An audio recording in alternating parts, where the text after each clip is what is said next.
안녕하세요. 비르기 목사입니다.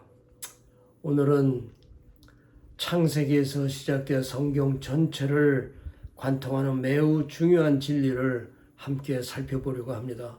바로 피와 희생 제사의 의미입니다. 많은 사람들이 궁금해합니다.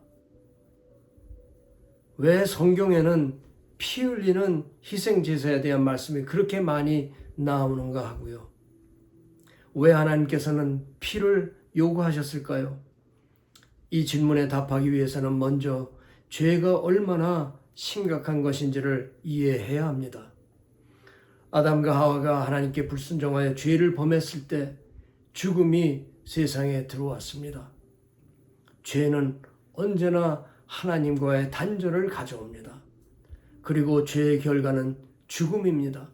그런데 인간이 죄를 범한 직후 하나님께서는 엄청나게 중요한 일을 하셨습니다.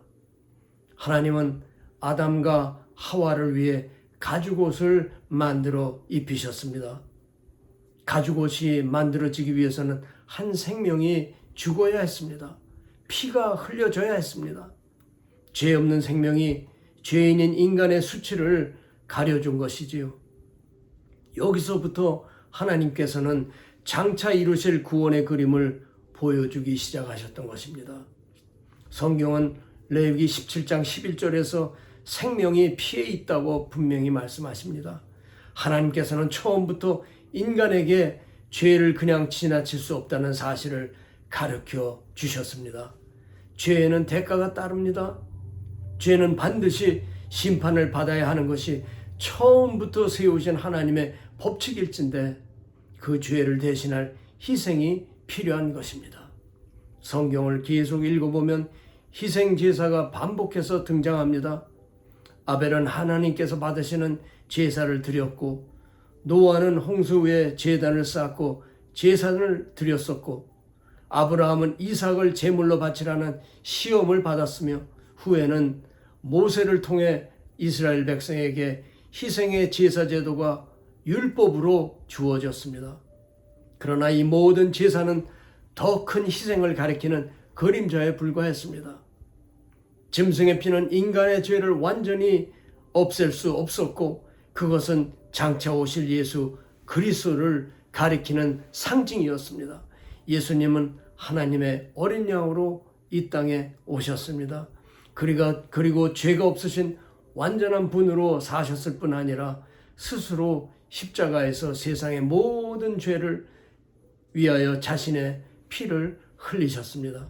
사랑하는 여러분, 십자가는 우리에게 두 가지를 보여주는데, 첫째는 죄가 얼마나 심각한지를 보여줍니다. 하나님께서 직접 인간의 몸으로 태어나 하나님의 아들로 십자가에서 죽으셔야 할 만큼 죄는 무거운 문제입니다. 둘째, 하나님의 사랑이 얼마나 큰지를 보여줍니다. 하나님께서는 우리를 구원하시기 위해 친히 자신을 희생하시는 희생양으로 오셨습니다. 창세기부터 요한계시록까지 성경 전체는 하나님의 위대한 이야기를 들려주시는데, 그것은 하나님께서 죄인을 다시 자신에게로 돌아오게 하시는 증언인 것입니다. 그리고 그 길의 중심에는 바로 예수 그리스도가 계십니다. 오직 예수님의 피만이 죄를 깨끗하게 씻을 수 있습니다. 예수의 피는 곧 하나님의 자신의 피이기 때문입니다. 오직 예수님만이 영원한 생명을 우리에게 주실 수 있습니다. 오늘날 많은 사람들은 자신의 노력으로 구원받으려고 합니다. 종교를 의지하기도 하고, 선한 행위를 의지하기도 하고, 자신의 의의를 의지하기도 합니다. 그러나 구원은 인간이 만들어내는 것이 아닙니다. 구원은 오직 창조주 하나님께서 은혜로 주시는 선물인 것입니다.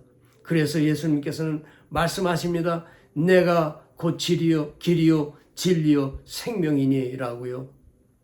오늘도 구원의 문은 열려 있습니다.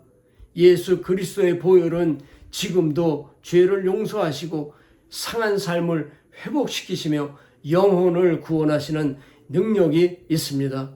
그러므로 하나님의 은혜를 거절하지 마시고 예수 그리스도께로 나오십시오. 하나님의 어린 양이신 예수님께서 이미 구원의 길을 열어 놓으셨기 때문입니다. 그동안 창세기 복음 시리즈 5편을 들어주셔서 매우 감사합니다. 오늘 말씀드린 이 마지막 창세기 복음 5번 외에도 창세기 복음 1, 2, 3, 4번이 유튜브에 올라와 있습니다. 하나님의 은혜와 평강이 여러분 한 분 한 분과 함께 하시기를 간절히 축원합니다. 그리고 또 뵙겠습니다. 할렐루야.